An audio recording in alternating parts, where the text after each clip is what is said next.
Anpao and his twin brother Oapna had spent many years traveling through the great world in search of their destiny. One winter they came upon a village high in the mountains. The people who lived there invited them to spend the cold days in comfort.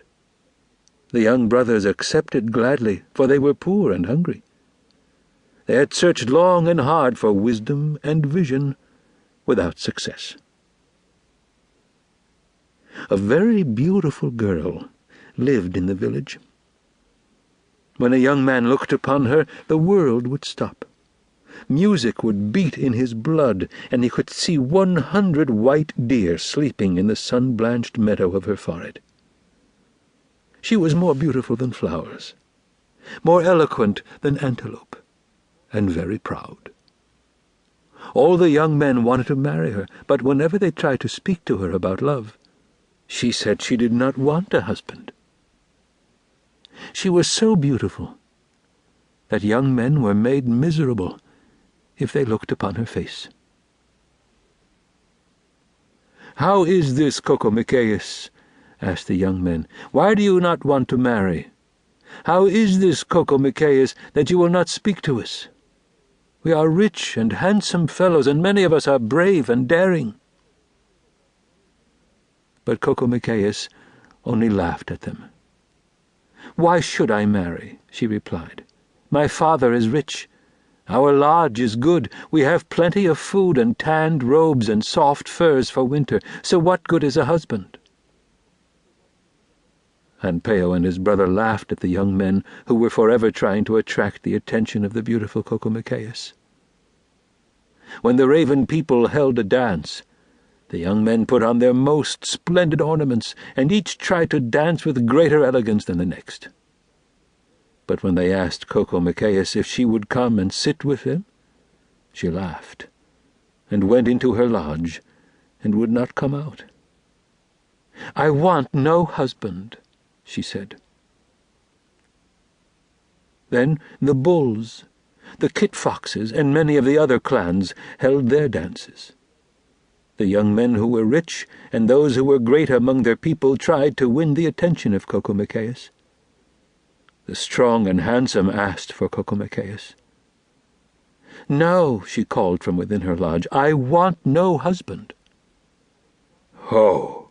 her disgruntled father exclaimed, for he was getting angry with his daughter. "Why do you refuse these men who call to you? You have been asked by our best young men, and you say always the same, 'No, no, I am unhappy with you, Cocomicaeus.' I begin to think that maybe you have a secret boyfriend." While the father of Cocomicaeus was shouting, Anpao and his brother Oapna crept to the lodge entrance and waited there in hope of getting some food. But the argument continued, and they were afraid to interfere. "Please," Cocomicaeus was pleading, "do not be angry. I have no lover, father, and I have done nothing with anyone. It is the great above person. It was he who told me that I must not marry any of these young men. He has told me that I belong to him alone. He is the great person called the Sun. He said to me, 'Be careful, Cocomicaeus, and listen to me because I have great power. You must not marry. You are mine.' That is what he told me," she said, and wept. Anpao and Oapna looked at each other in amazement. "Do you think it's true that this beautiful girl is promised to the Sun?" Anpao whispered. "No, I do not believe it," said Oapna. "But being contrary, and therefore always doing and saying everything backward, he really meant, 'Yes, I do believe it.'" "I am sad, brother," Anpao said and sighed. "I too love this beautiful Cocomicaeus. But if she wants the Sun, and if she rejects all these rich boys, what chance do I have?" And Oapna shook his head no, in agreement. Anpao and Oapna were strangers in the village. They had no father, and they did not know their mother. They had nothing. To keep listening to this audiobook, I've left you a link in the description so you can do it, at no cost thanks to Audible's 30-day free trial.